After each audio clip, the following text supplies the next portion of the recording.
I want to bring in Transportation Secretary Pete Buttigieg for the first, I guess we could say, administration's reaction to all this. And, sir, thank you for your time today. We brought you on to talk about other things, but this is the news of the moment before we turn to other topics. And your thoughts on the passing of Senator Feinstein first.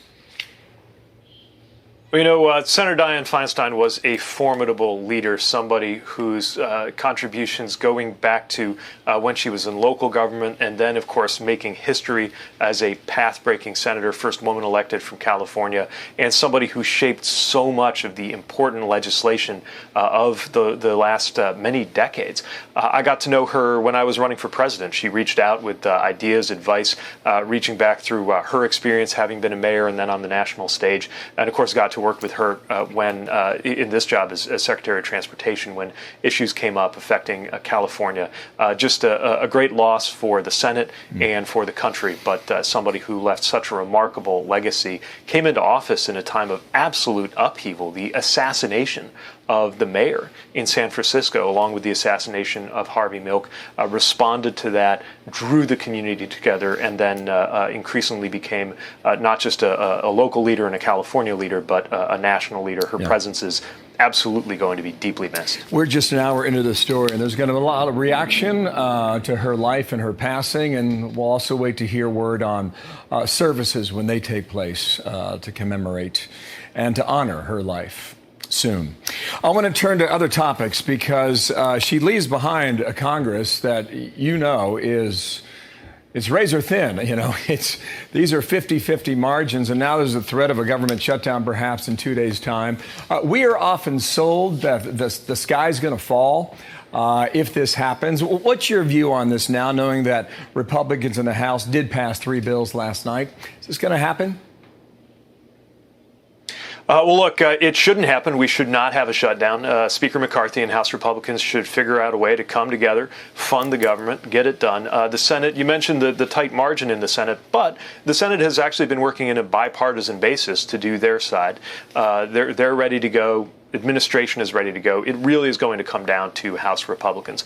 In terms of what happens next, the sky may not fall, but it will get more chaotic. It's just a matter of time before the chaos in Congress leads to chaos at airports. Let me be clear. Our air traffic controllers, for example, they're going to keep going to work. They're going to keep doing their job, but they're going to stop getting paid. I mean, think about the stress that you're putting on the backs of air traffic controllers, TSA officers, and others. But there are other important functions that are going to stop. For example, one issue we've had, it's built up over the years and we've been tackling it, is staffing shortages in air traffic control. So we've been growing the workforce, training new air traffic controllers, getting them on position, and that has a direct impact in terms of the fluidity and on-time performance of our system. That work stops immediately. You'd have people in training at the Air Traffic Control Academy in Oklahoma City being sent home in a matter of days. I just came out of another meeting in the department on how we're preparing for a shutdown. FAA officials told me that if they miss a day of training because of the nature and the complexity of the training, it sets them back by something like a week. If we lose a week-long shutdown could set us back by a month. If a shutdown lasts a month, it could set us back by a year in terms of being able to hit those urgent staffing targets. I just want to emphasize, we're far from that point yet, but again, we're talking about training, and no air traffic controllers are going to leave the job. Their pay would be docked. But they would get back pay eventually. Here's my point. Deadlines. Well, I want to mention one other thing, which is there are a lot of employees who might not get that back pay because the authorization lapsing too. Okay. Deadlines tend to focus the mind. Would you agree? Yeah, but the reason they focus the mind is that you rally to actually hit that deadline. We hope and expect that House Republicans will do that. But at this point, we have a responsibility to prepare for what happens if they fail to do that. If Kevin McCarthy cannot deliver on the deal that he made with President Biden earlier this year, and we're inside of 48 hours on his ability to keep that promise, then we got a real problem across the country, disruptions that will, again, mount each day that lapse continues, and just set us back in important work that we're doing right now. I mean, I know that sometimes sometimes federal workers get portrayed as sort of pushing paper and the work they do doesn't matter. Some of the people who are going to get pulled off the job in my building are the people developing the process to make sure that you could get compensated if an airline is responsible for you being delayed for hours and hours, and it's their fault. This is stuff that matters to people. It's why we have these policies and these departments in the first place. And shutting them Democrats, down, not to mention letting service members go without pay, is just unacceptable. I know Democrats put the focus on House Republicans, but we found this from about a week and a half ago. ABC, Washington Post, the majority, 40%, said they would blame the shutdown on President Biden and Democrats.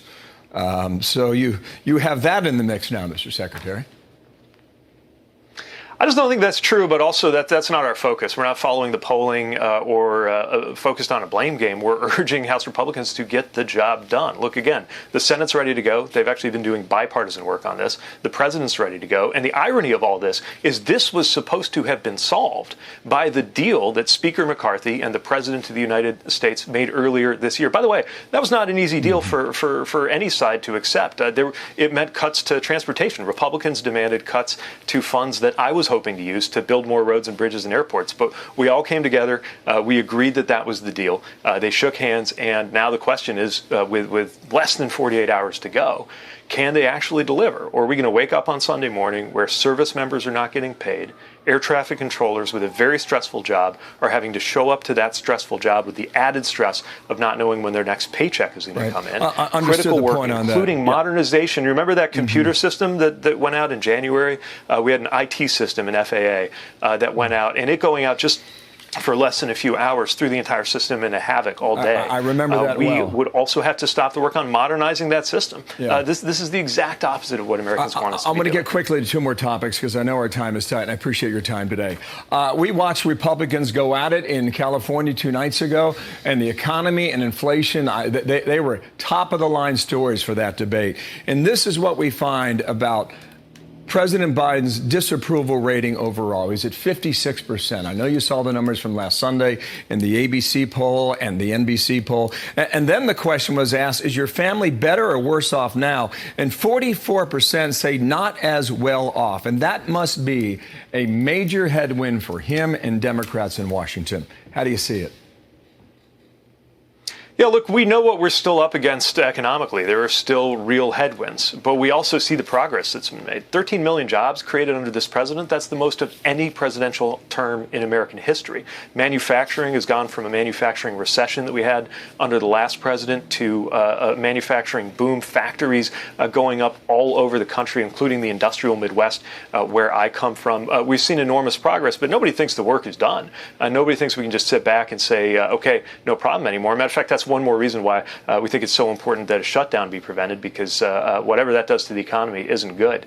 Look, we have to continue the work that we're doing every day with a focus on making Americans better off, making their finances better off. It's why the president pushed so hard, for example, to get $35 cap on insulin. He was able to get that for seniors. He would have got it for everybody. Republicans blocked him, but he was at least able to get it for seniors, and we're going to keep pushing to get it for everybody, whether you're on Medicare or not. Other measures that help make sure that we keep costs under control. You have an auto strike that shows no signs as of now of being solved.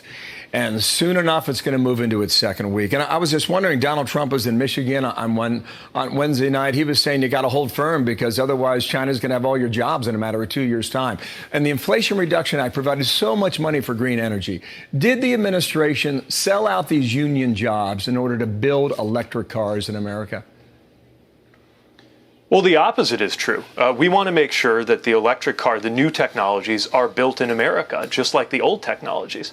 If a new technology is coming, right, which it is with EVs, and China has built an advantage, which President Trump allowed to happen because he didn't do much to promote American-made and union-made EVs.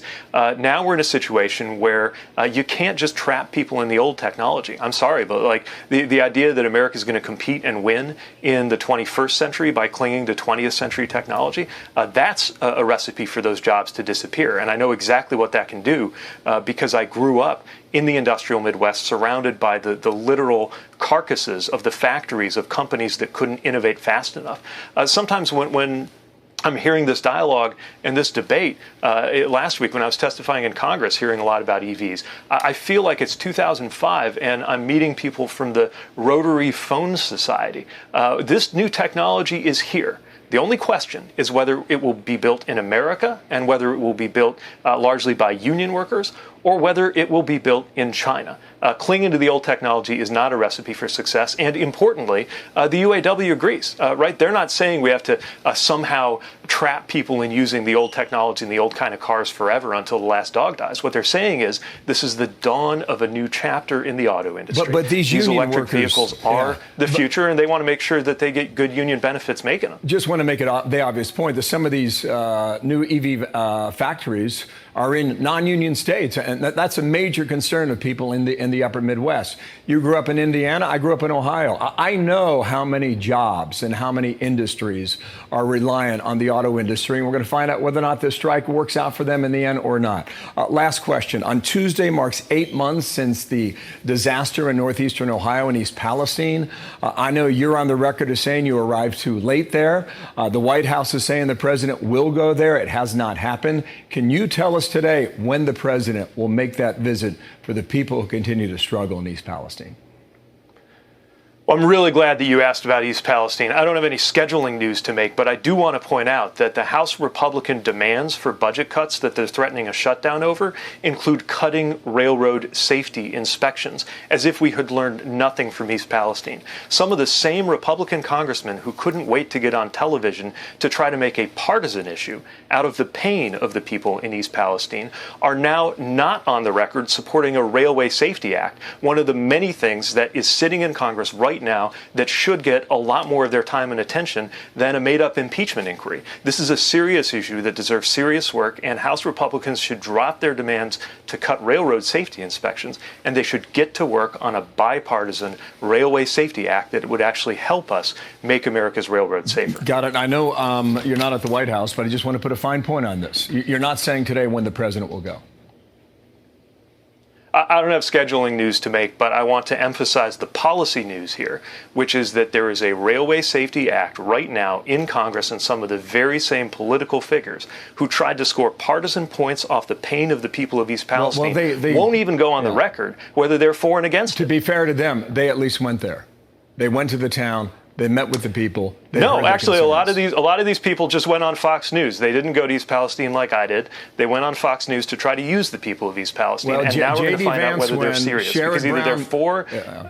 J.D. Vance, a Republican. Yeah, and by the way, J.D. Vance and Sherrod Brown are doing the great work. Donald Trump, a Republican. Yeah, and they're doing the great work of initiating. And I was there too, and our department was there within hours. But a lot of these people who are trying to politicize it, and you mentioned Sherrod Brown and J.D. Vance, one Democrat, one Republican, both of them advancing this legislation that is just sitting there.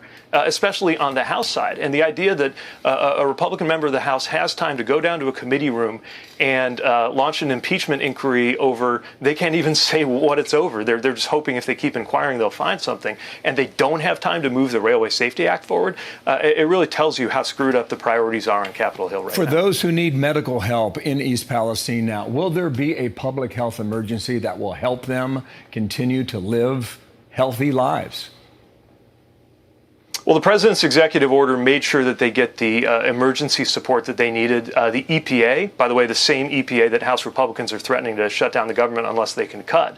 The EPA has been holding Norfolk Southern accountable for cleaning up the mess that they made. My department was there from the first hours of this situation, and there is a lot of support for the people of East Palestine. And when I call back to them, the people that I met when I was on the ground, part of what I hear is that they don't want to be defined by this. They're getting on with their lives, but they also don't want to be forgotten. And got it. One of the best ways to show that they're not forgotten is to honor them with action. My question is about a public health emergency. If you declare that, the people living there would receive benefits that they otherwise may not. Last point on that. Yeah, and again, the president's executive order qualifies that region for specific emergency support. And from a transportation perspective, we're also focused on making sure this can't happen again, which is why House Republicans' demands to cut railroad inspections would move us in the exact wrong direction. Sir, thank you for your time. I hope you come back. There's a lot of issues out there, as you well know. Pete I'd love to. Buttigieg, you bet. Thank Thank you. you. We'll talk again. Transportation Secretary in Washington, D.C.